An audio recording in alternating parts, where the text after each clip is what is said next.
예수께서 부르시니 매일 따르리. 주와 함께면 복과 능력 충만하리니. 따르리, 주님을 따르리. 매일 지나는 동안 내일 주께서 하시니 날 끝까지 인도하리. 예수께서 부르시니 항상 따르리. 주께서 앞서가면 길을 지하느니. 따르리, 주님을 따르리. 매일 지나는 동안 내일 주께서 하시니 날 끝까지 인도하리.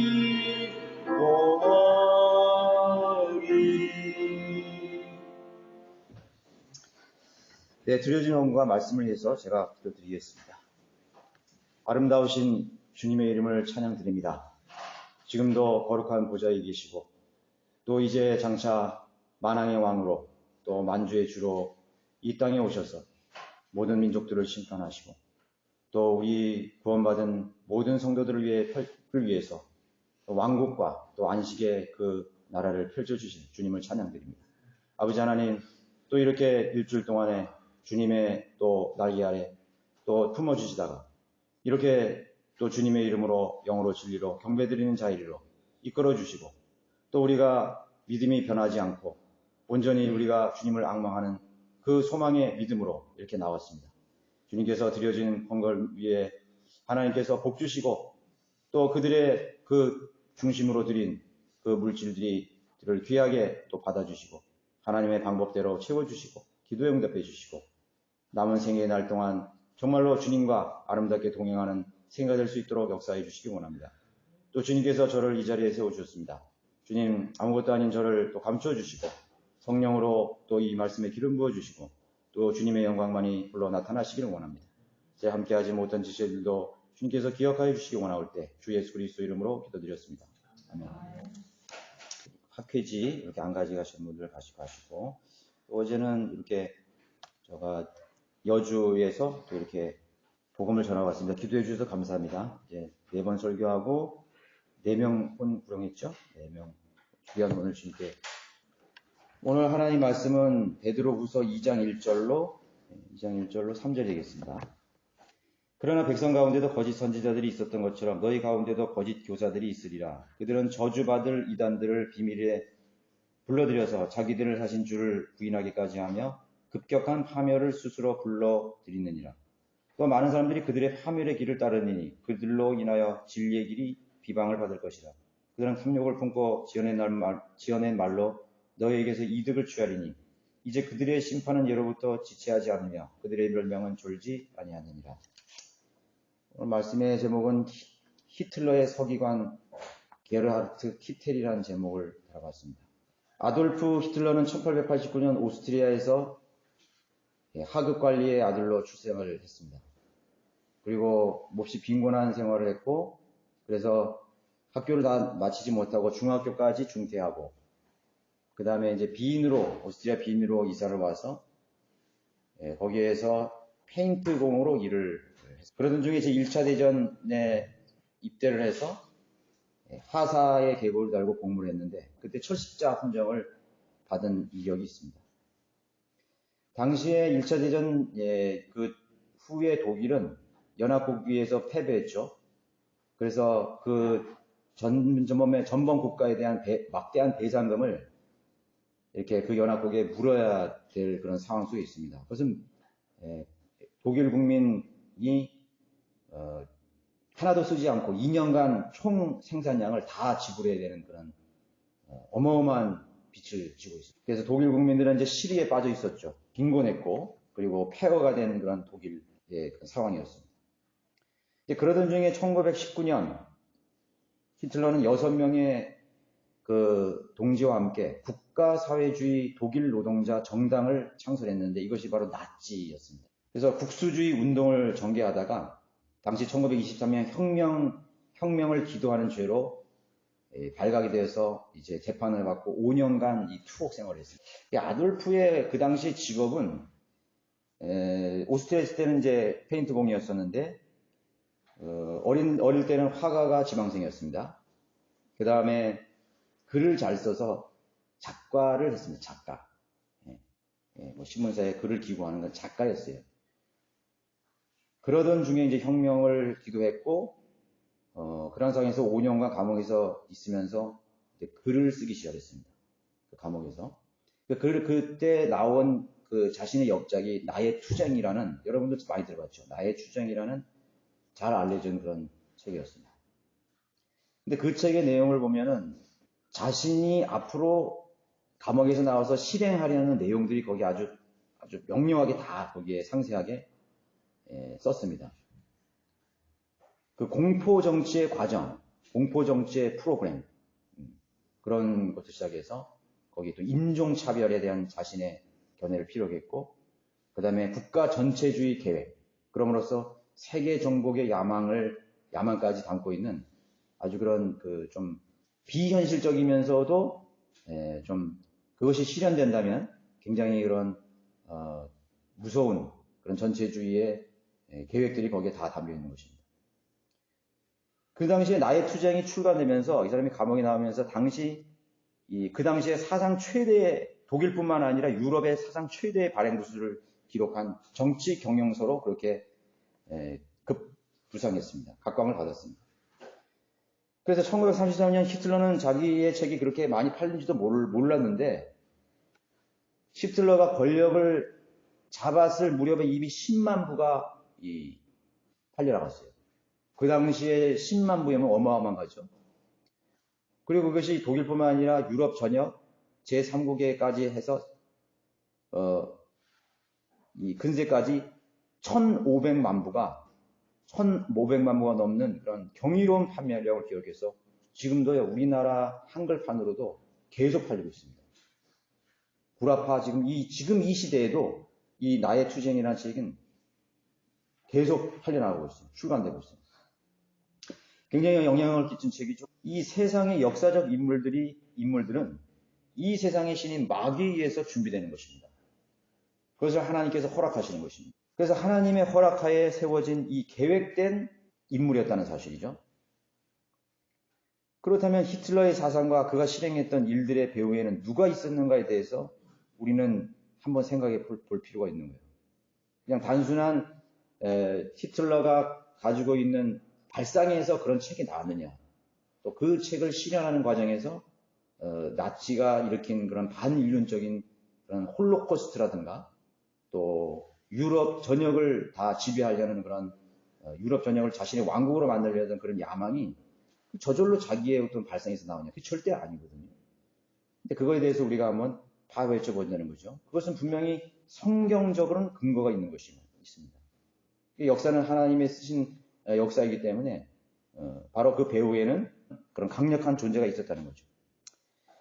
자, 우선 히틀러는 계시록에 등장한 사탄의 삼위일체의 그림자였습니다. 그래서 우리가 뭐 나폴레옹이나 알렉산드리아나 뭐 nimrod이나 사네빌이나 그런 제국을 통치했던 황제나 로마의 수많은 황제들 우리가 적그리스도로 우리가 예표라고 그러잖아요. 적그리스도의 그림자라고 그러잖아요. 그것이 바로 이 역사의 과정입니다. 결국은 하나님이 천년왕국을 통치하는 그런 것을 그 야명을 뒤엎고 자신이 그 자리에 앉고 싶어 하는 거죠. 계시록 16장 13절에 또 내가 보니 개구리 같은 더러운 새 영이 용의 입과 짐승의 입과 거짓 선지자의 입에서 나오는데 14절에는 그들은 기적들을 행하는 마귀들의 영들이라. 그 영들은 이 땅과 온 세상의 왕들에게로 가서 전능하신 하나님의 위대한 날의 전쟁을 위하여 그 왕들을 모으더라. 이 세상의 왕을 모으는 것은 바로 이 개구리 같은 더러운 영, 용의 입과 짐승의 입과 거짓 선지자의 입에서 나오는 그런 마귀의 영들에 의해서 비롯됐다는 것을 이 성경은 분명하게 기록하고 있는 것입니다. 그러니까 그런 우리가 구조 속에서 이 세상의 역사를 볼 때 정확하게 그들이 그 일들을 왜 실행했는가, 왜 그런 일이 일어나는 걸 정확히 판단해 볼 수가 있는 것이죠. 그래서 세상의 왕들에게로 가서 전능하신 하나님의 위대한 날의 전쟁을 위해서 그 왕들을 모으고 있는 것입니다. 히틀러는 작가였을 뿐 아니라 군중을 사로잡는 카리스마, 웅변력을 소유한 인물이었죠. 가끔 우리 기록내에 보면 히틀러가 연설하는 내용을 우리가 보잖아요. 강력했습니다, 그때는.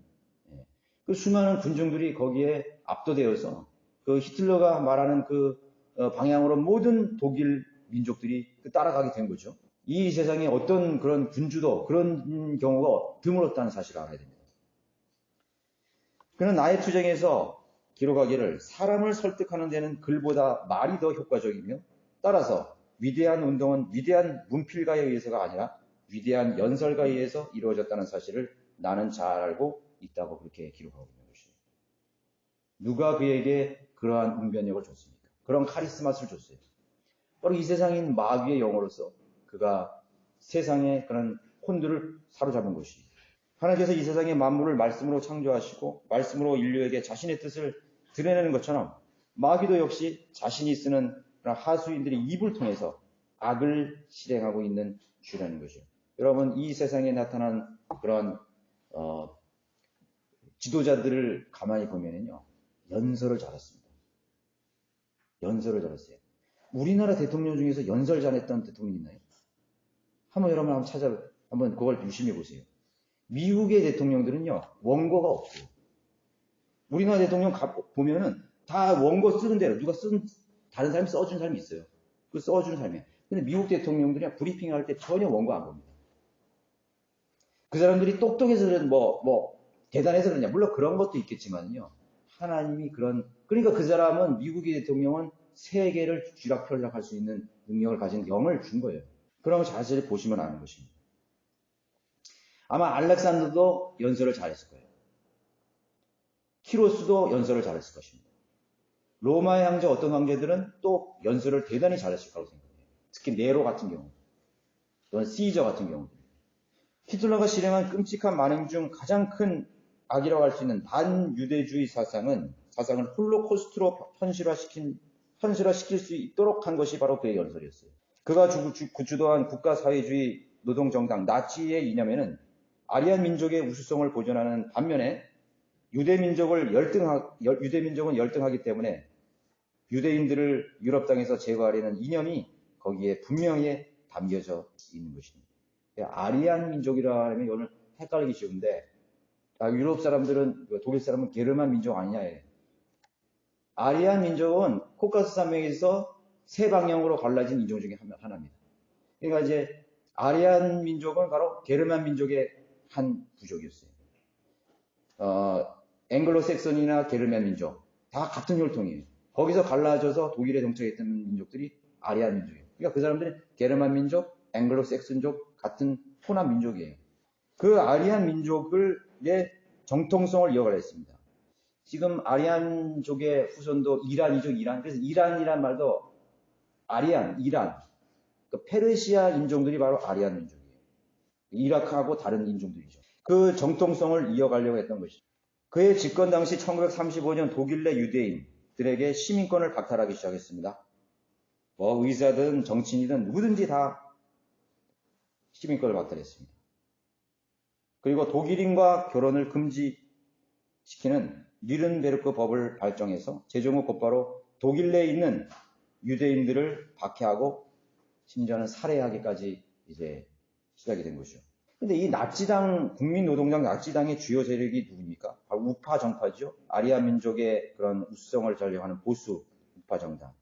그리고 카톨릭 중앙당입니다. 카톨릭 중앙당과 나치 보수당이 연합해서 이 당을 이끌어갔어요. 이 집권당이 바로 카톨릭 중앙당입니다. 그 연립 정권을 수립해서 구성이 되었던 것입니다. 이 세상의 신의 사탄은 대환란을 앞당겨서 지상의 하나님의 백성들을 지상에서 완전히 제거하려는 그런 음모와 계획을 이미 히틀러를 통해서 구체적으로 실행해 나가기 시작된 거죠. 대환란의 그림자를 가장 현실적으로 보여주는 이게 언제였습니까? 물론 2000년간 유럽 전역에서는 유대인들에 대한 학살이 계속되었어요. 그러나 이 3, 4년 이내에 있었던 나치 정권만큼 이 홀로코스트, 대학살의, 즉, 대환란의 모습을 보여주는 그런 시간이 없었던 것이에요. 대량학살의 그런 완전한 그런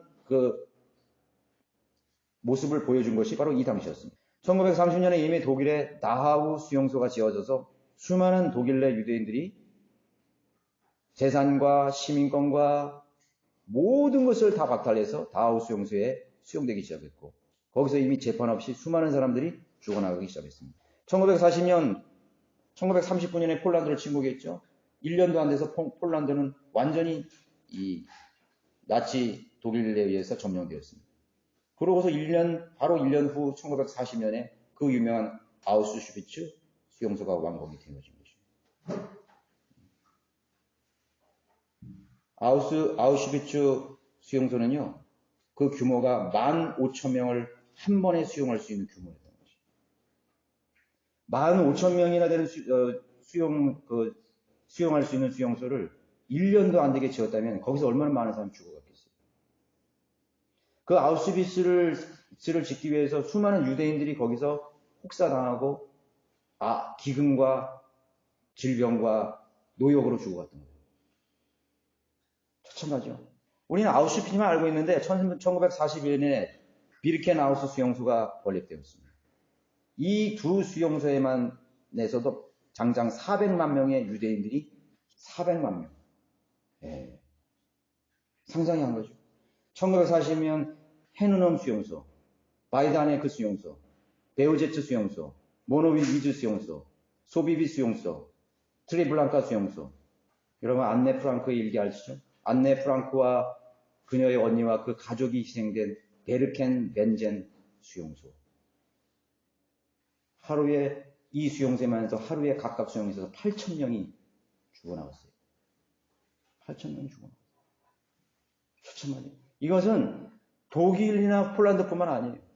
유럽에 있는 전 나라에 이 크고 작은 수용소를 세워서 수많은 그 유럽의 유대인들을 색출해서 잔인하게 죽어간 거예요.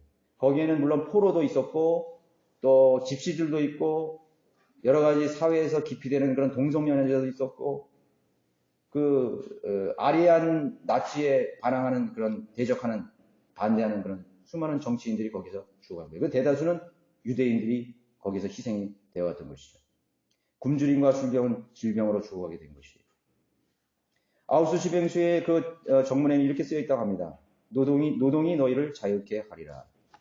그래서 독일이 점령한 국가마다 크고 작은 수용소를 세워서 조직적인 유대인 말살에 들어갔던 것입니다. 크로아티아의 한 파시스트 집단이 운영하는 야세노바츠 수용소는 카톨릭 근본주의자들이 1920년부터 벌써 운영을 했어요. 그래서 발칸반도에 있는 크로아티아 지역에 있는 수많은 유대인들을 또 세르비아인들, 집시들, 비카톨릭 교도들, 그러니까 이 사람들이 성경대로 믿는 사람들이에요. 등을 수용해서 그 수용소를 운영하는 수용소 운영은 누가 했느냐요? 자그레브 대주교와 카톨릭 신부들이 그것을 운영했다는 것이죠. 아이러니하죠. 평화를 외치는 카톨릭주의자들이 근세기에 이르기까지 그런 수용소를 이용해서 인종 말살의 앞잡이로 그렇게 자신들이 활동했다는 것은 너무나 모순된 것이죠.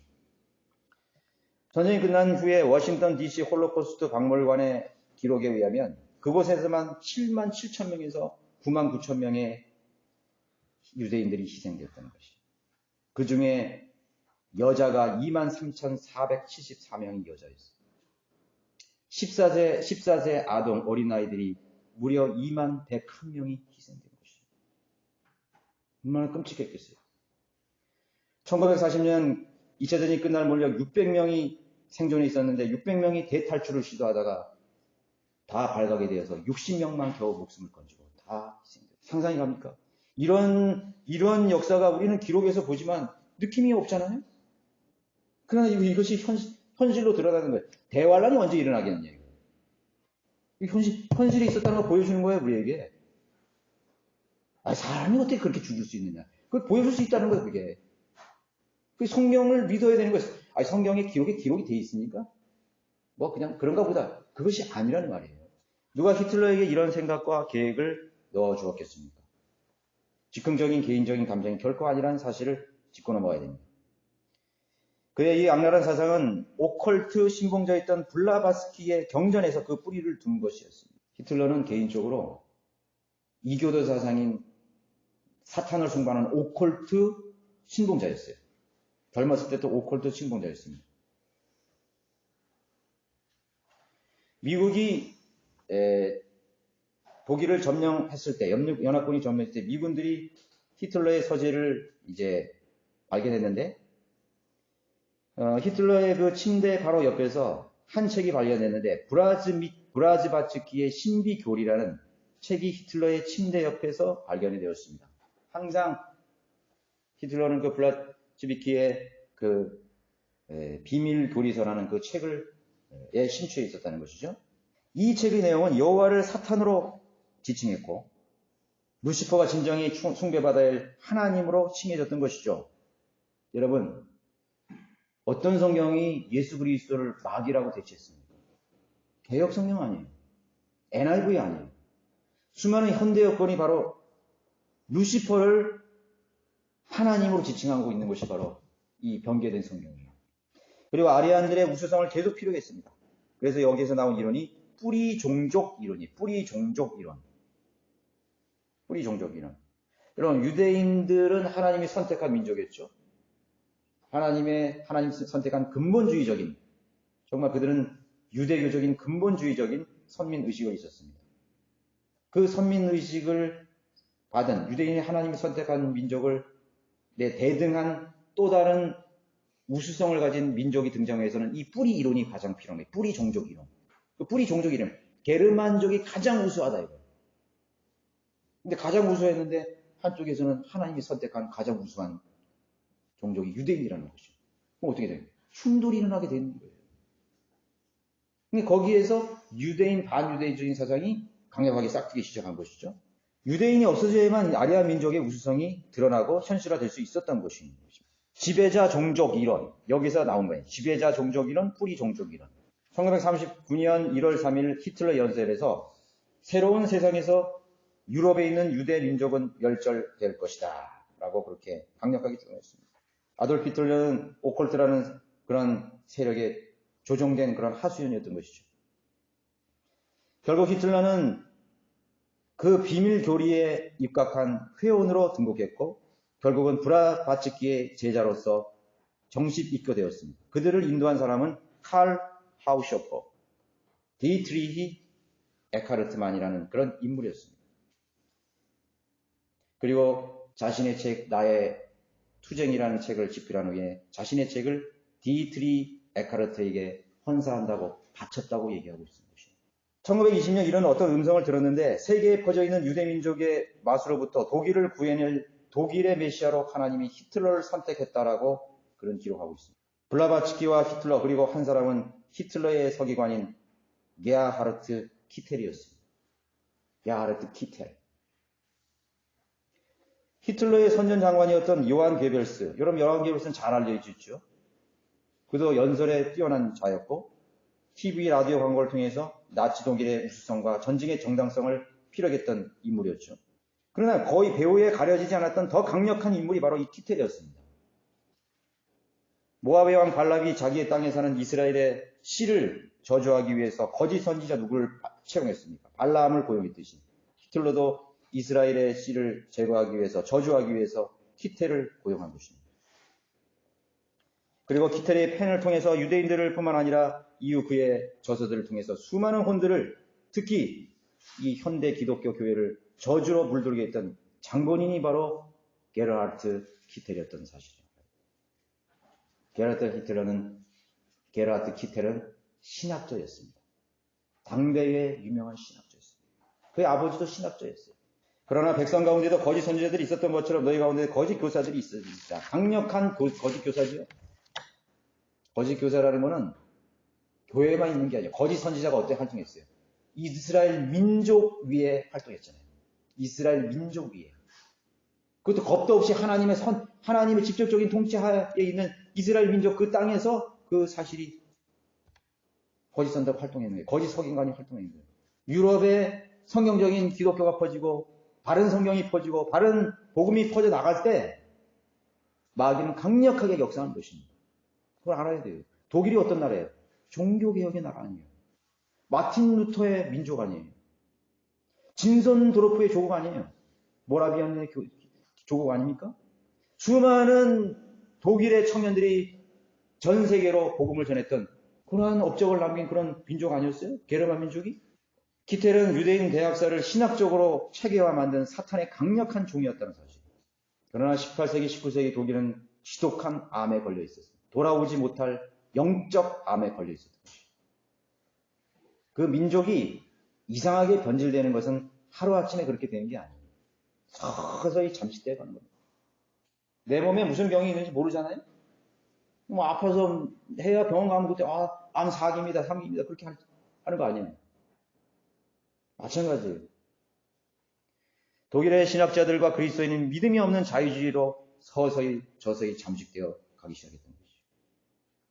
1533년 마틴 루터가 이렇게 종교개혁을 일으켰던 땅, 그 민족은 사탄이 세운 선동가와 거짓 서기관과 거짓 선지자에 의해서 나락으로 계속해서 치닫고 있었던 것이에요.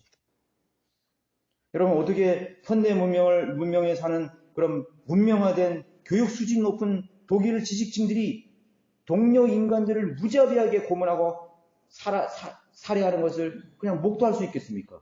여러분, 그럴 수 있어요? 독일인들이 얼마나 그 당시에 교육을 많이 받았는데, 얼마나 많은 지식들이 있었는데, 같은 동료를 죽이는 거예요. 같은 독일 말을 쓰고, 같은, 직장에서 같이 있고, 같이 밥을 먹고, 했던 독일계 유대인들을, 그들이 유대인인지 몰랐어. 그 독일계 유대인들을 그렇게 색출해서 잡아서 선동해서 학살장으로 보내요. 그걸 묵과했다는 것이에요. 그거 누가 했겠습니까? 이성을 가진, 양심을 가진 독일 국민 모두가 그 광경을 보고야만 있었습니까? 그러나 다 그것을 보고 있었던 거예요. 소수, 그것도 아주 극소수만 비교하고 다 그것을 보고 있었다는 거예요. 독일의 교회들이 그것을 가만히 보고 있었다는 거예요. 얼마나 많은 교회들이 있었을까요? 독일은요, 국가교회를 만들려고 했던 나라예요. 그렇게 할 만큼 교회가 많았어요. 독일에서 30년 전쟁이 일어났어요. 로마 카톨릭의 항거에서 30년 전쟁이 일어났던 거예요.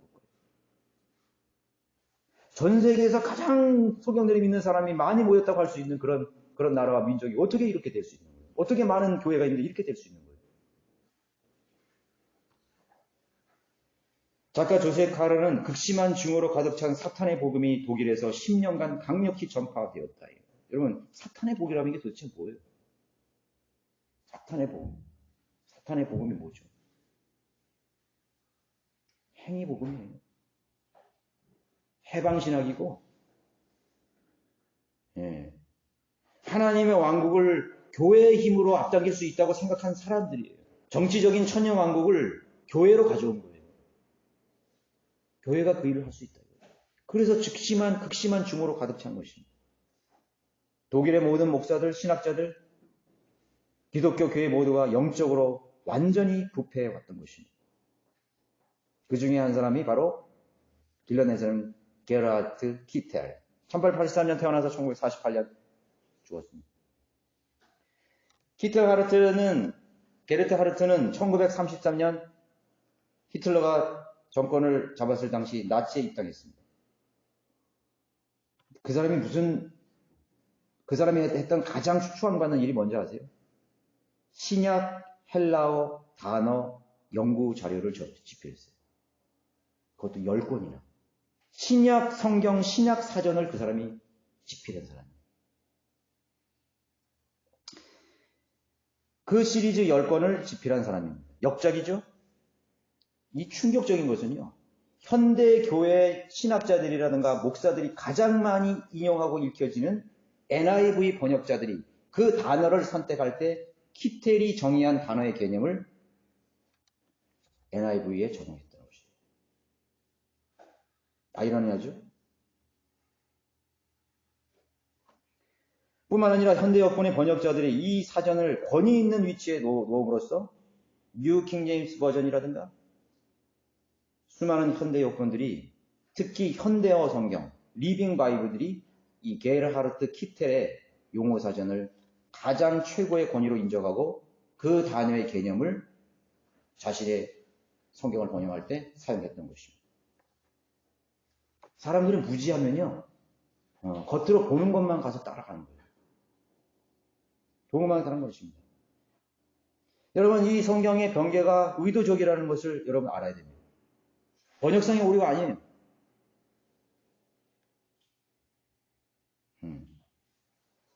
어떤 목사나 방송매체 설교가 헬라어 단어를 설명할 때 그 단어의 의미나 선정이 있어서 키텔의 사정을 반드시 이용한다는 것입니다. 그 개념을 이용하는 것입니다. 현대 역분의 편지자들이 이 10권의 사전에 대해서 이렇게 평가하고 있습니다. 그 게르하르트 키텔이 써놓은 10권짜리 그 시리즈 사전을 가지고 표준이 되는 사전이다. 표준이 되는 사전이다. 헬라어를 깊이 있게 연구하는 학도에게는 필수적인 사전이다. 이제껏 소개된 것 중 가장 뛰어난 신학 사전이다. 헬라어를 연구하는 사람이라면 소장을 꿈꾸는 사전이다. 여러분, 이런 말을 유명한 신학자나 목사가 했을 때 하나님의 말씀을 공부하고자 하고 하나님의 말씀을 설교하는 사람이 왜 이 책을 구입하지 않겠어요? NIV 편집장이 이 키텔의 게르하르트 신학 성경 사전 10권을 최고의 권위로 인정했을 때 왜 내가 그거를 보려고 하지 않겠습니까?